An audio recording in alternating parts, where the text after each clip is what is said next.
you have to lie about that? Is this true? With you and My sister, none other than Torrez, right here. iPower 92. All right.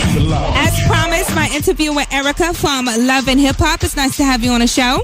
Hi, how are you? Thank you so much for having me. So we saw you pop up on the show with Yandy.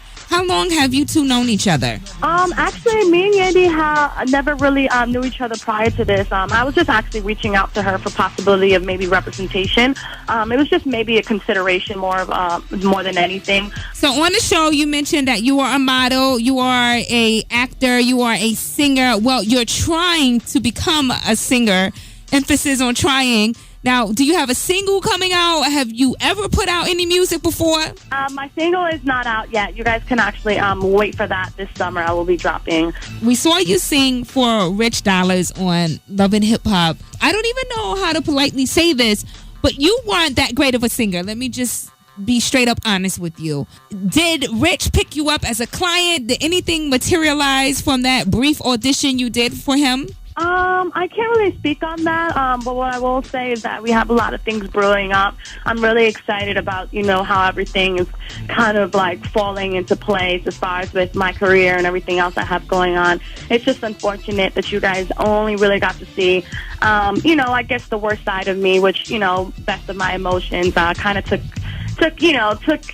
that from me. But the good thing is that you guys get to watch how everything unfolds, and more than anything, what I want the viewers to kind of really take in is, how hard I work and how determined I am, and maybe people can just give me a break just off of that alone and see that I'm really determined. And one thing that I am is driven, and I definitely go for it, and I work hard, and that's more important than anything. You're right, Erica. We don't get to see that side of you. All we see is you looking crazy, fighting, playing yourself. Yeah, well, unfortunately this season, I didn't really have much of a storyline where I got to actually let the viewers know a little bit more about myself. What you guys see is just me meeting with Yandy, and then after that it's, just these conflicts that I keep having with Kimbella. It is an unfortunate situation, but at this point, it's television, and it does make good television, but that's not, who I am.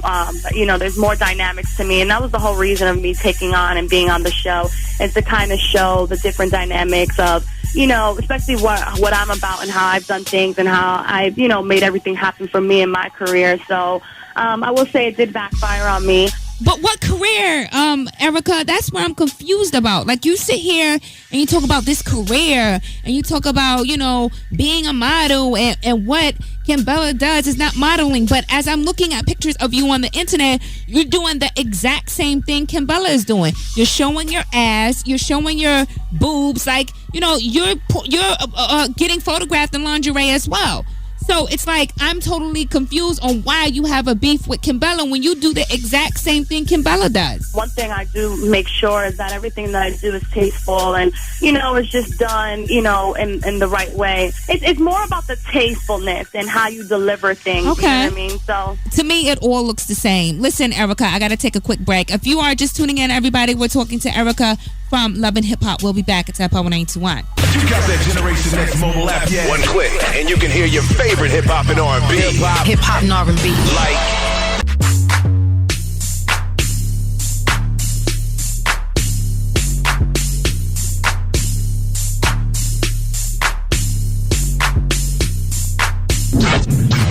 It's girl talk. Why do you have to lie about that? Is this true? With you and My sister, none other than Torrez, right here. iPower 92. Watch.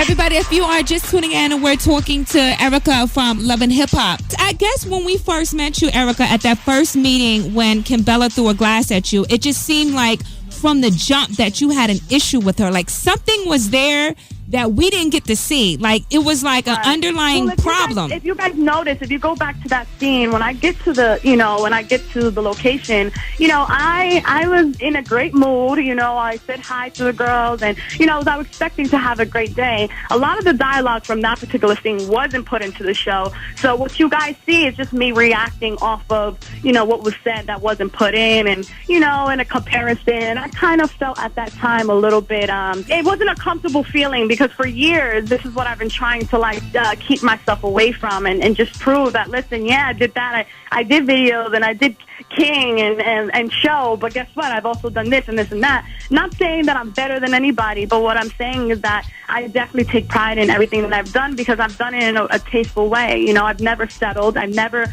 took the time to overexpose myself for a quick 15 minutes of fame. I understand where you're coming from. I completely do, Erica, but being on a reality show, acting the way you are acting is feeding into that perception that you're all about the 15 minutes of fame. I'm just trying to be honest with you. Now, when Kimbella threw that glass at you, were you completely surprised? Yeah, of course. I was completely shocked. I wasn't expecting it. I mean, I wasn't expecting the whole thing to unravel the way it did, you know, from Jump Street. Like I said, if you see the beginning of this, you know, the conversation, you know, I was, you know, in a great mood and I wasn't out to quit anybody, even though it seems that way, you know. It's just... All right, listen. So you guys got into the fight. The glasses were thrown. The hair was pulled. Then y'all went to Miami. Yandy sat y'all down. Y'all quote-unquote made up. Then you went and did the Vibe interview. Everybody, if you're just tuning in, we're talking to Erica from Love and Hip Hop. You know, why I took the meeting to meet with the girls in Miami is because, you know, I reflected on what happened and, you know, I felt that it was, you know, horrible, distasteful on both of our parts, you know, for how the whole thing went down. And so we were, you know, at that stage of moving on. And, you know, before I knew it, you know, I guess she had, you know, intentions of her own. And then there was a Twitter situation where she, you know, was just going back and forth on Twitter. And this was actually before the show had aired. So, you know, that's something that you guys don't know either. So when I, you know, realized and got word about this whole Twitter situation, she was going back and forth and, you know, talking about me and so on and so forth. I could have took the high road instead of mentioning, well, anything about her in the Vibe interview. I mean, by the time I got to Vibe, it was all over the internet, you know, this little beef she started. So it was only right, I guess, that they had asked me. What I do regret is basically answering the question about her because I could have brushed her under the rug. But I think I was just so upset that the fact that I did apologize and try to move on, and then she had, you know, basically started a whole new rift. Now, obviously, she came to the club expecting some type of fight with you. Did you see that coming? And did she hit you with that gum she threw? I was just kind of confused. No, she never hit me with the gum. I didn't see it coming. Didn't want another incident of a fight, you know, physical fight. I mean, at that point, it was just like, come on, like, let's move on. Samaya was there. Were you surprised to see Samaya there? Yeah, I mean, she had nothing to do with nothing. But, I mean, I guess at the time, she just wanted to be a part of something. So, I mean, we got to share the love. Why not, huh? Listen, I got to take a quick break. Everybody, if you're just tuning in, we're talking to Erica from Love and Hip Hop. We'll be back with one more break on iPower 921. Young Clem, we in here. 5 o'clock in the morning. Might be.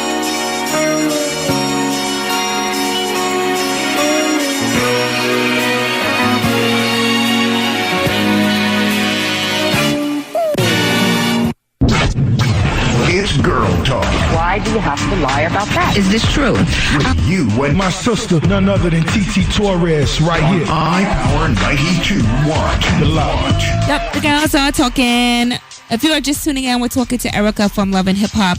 Outside of Yandy and of course the beef with you and Kimbella, we haven't really seen you mingle with the other girls. Are you cool with them? Me and Olivia just did an interview the other day, and you know, I admire her drive and stuff like that. So being around her for you know, the little bit of time that I got to after the show was kind of inspiring. I see how hard she's really going. And okay, so obviously you and Chrissy don't have a good relationship because I saw that you jumped in the middle of the beef that was going down between her and Yandy at the club in Miami. I'm not going to front. You looked real silly. I was just like, it's party time. Like, I had no idea what was going on, really. So me jumping in the middle was really like, let's just have a drink. Like, you know what I mean? Go to one side, the other one go to the other, and just let it go, you know? But What I didn't know is it was a lot more rooted to that altercation with, Yandy, the email, and so on and so forth. That's really my personality anyway. I'm like that goofy, go-lucky girl. All right, so let's transition from love and hip-hop for a second, and let's talk about some things that have been floating around on the internet about you, one including a book that Prodigy is writing. So I kind of want to paint the picture for everybody who hasn't read the book. Prodigy, you, and Havoc are in the nightclub. Prodigy and Havoc from Mobb Deep, everybody. Prodigy says that Havoc told him to watch you while he hollered at another one of his chicks who was in the club that night. He said that you guys were wasted, feeling the moment, and all of a sudden he started finger popping you in the club. Long story short, he told you to let's get up out the club and bounce. And as y'all were leaving, Havoc pulled up in his Mercedes-Benz and told you to get your ass in the car. And so basically you ended up leaving with Havoc and not Prodigy. Is there any truth to what Prodigy is writing in this book? None whatsoever. And I really can't talk about too much because I'm actually in the process of taking legal action on that. But what I will say is that at the time that she's actually saying this apparently happened, I was about 16 years old. And the last thing I need to be doing is having, a grown man, I guess, put his hands on me. Guy could lie on his he clearly could lie on his finger, and that's, proof of what we have here, so. Okay, so is there any truth that you and Havoc were dealing with each other from Mobb Deep? No. All right, so let's talk about your son. You actually have a baby with a Terror Squad member, correct? He's actually Fat Joe's best friend. And yeah, I was with him since I was 16. Is it Macho? It's a long relationship. I'm sorry? No, not Macho. It's Raul. He's the one who actually directed Lean Back and Take You Home. And yeah, we had a long relationship. It definitely wasn't the healthiest. And I don't know if you're going to get into the next question of the whole video. Go ahead. Clear up the video because that was going next. Because we see you whooping his ass on the video. What you see is just me finally going after and basically defending myself, just having enough, back up against the wall. Enough is enough. I'm sick of you getting away with this. And without us being aware of it, people were taping it. And it's just it was a real bad time in my life because I was actually departing ways from that relationship. And I thought, I have moved on. And before you knew it, I'm out in the street and I'm still being attacked as if I was in the relationship still. So what you guys see is J-Lo and enough. Like, I had enough. So yeah. And it's unfortunate because it's like, for the world to see. And so what you're saying is that basically you were in a 7-year abusive relationship with the father of your child. Oh, yeah, definitely. I've been, it was 7 years of it. So, yeah, it's been a long journey for me. And honestly, Erica, I think that you should be on Love and Hip Hop sharing that story, not fighting and acting like a clown. No, I know. And that's what I'm saying is when I decided to do the show, excuse me. That's okay. We cry a lot here on this show. Decided to do the show. The whole purpose was to show a different dynamic and definitely show my story. I'm only 24 years old and I have a little son, and I've done a lot in my lifetime, and I'm not saying I'm perfect, but what I am saying is that I've always done things right. I never settled. I just did things as best as I could, and even at a young age, 16 years old, I'm in the car with Fabulous Bree, but I'm still, doing business, and at 16 years old, I was handling my own business. And mind you, I come from New York. I come from, the projects, and my upbringing wasn't easy. But at 18 years old, I got out the hood. I did things my way, and I worked so hard. And I want girls to see that. And that was the whole point of taking on and being on this show, not to be on there to be judging another female, or not to be on there having conflict with another female, or, comparing who's better and who's not. That was never my intention, and just kind of unfolded in that way and, backfired on me. But what I want girls to know is that, there is more to me. And what you don't see is, that I've been through hell and back, but I still made it. And at the end of the day, I'm still able to say, I wanted to do that, and I did it. And, I wanted to accomplish that, and I did. And, at the same time, I juggle this all by raising a kid on my own. Yeah. So hopefully in time, especially next season, you guys can, step more into my world. And hopefully you guys get to know who I am, because there's more to me. It's not like I'm this girl that's just coming on TV just to, start an altercation. That's not my style. That's never been, and believe it or not, this affects, a lot of things because I let people down. The other day, my niece had to tell me that she looks up to me, and I had to fix my mouth and tell her, don't look up to me. And if you do, don't make excuses for my mistakes. If anything, take everything that I've done right and outdo me in that sense and be like me in that way. Yeah. It's just, I let people down, falling into the foolery, and all we have is Jennifer Lopez and, Nicki Minaj and all these other things, but you don't really get to see our story, like where we really come from. And, your struggle, going through what I went through. There's girls right now that are, that are in an abusive relationship, don't know how to get out. It took me 7 years to get out. Well, listen, I'm glad you shared with us a different side of you. I can appreciate you opening up on the radio with us today. And your son is adorable. He is so handsome. He reminds me of my little man with all that curly hair. Yes. So, listen, you keep your head up, and I'm going to be looking forward to the new you on the next season of Love and Hip Hop, okay? Thank you so much for having me. I appreciate you kind of giving me the chance to really explain myself. I really haven't been having that outlet, unfortunately, because of the show and stuff like that. But, yeah, definitely tune in, and hopefully people get to, just get to know me and won't judge me so harshly. At the end of the day, it's all about what you want people to see, okay? Good luck with everything, and I appreciate you for calling, Erica. Thank you so much, Mama. I really, really appreciate it. Okay, thank you. Have a good day, Erica. You too. Bye-bye. At the end of the day, I want Erica to realize by sharing her story, she can help so many young girls watching Love and Hip Hop. Listen, everybody, I got to go and make room for the big homie, King Tut. I'll be back in the building tomorrow, bright and early, beginning at 10 a.m. The Juice, the Drama, the Fabulosity, all of that will continue. Thank you so much for listening, texting, tweeting, and all of the above. I love you guys for that. Enjoy the rest of your day, everybody. Bye-bye. TT complete. Download complete.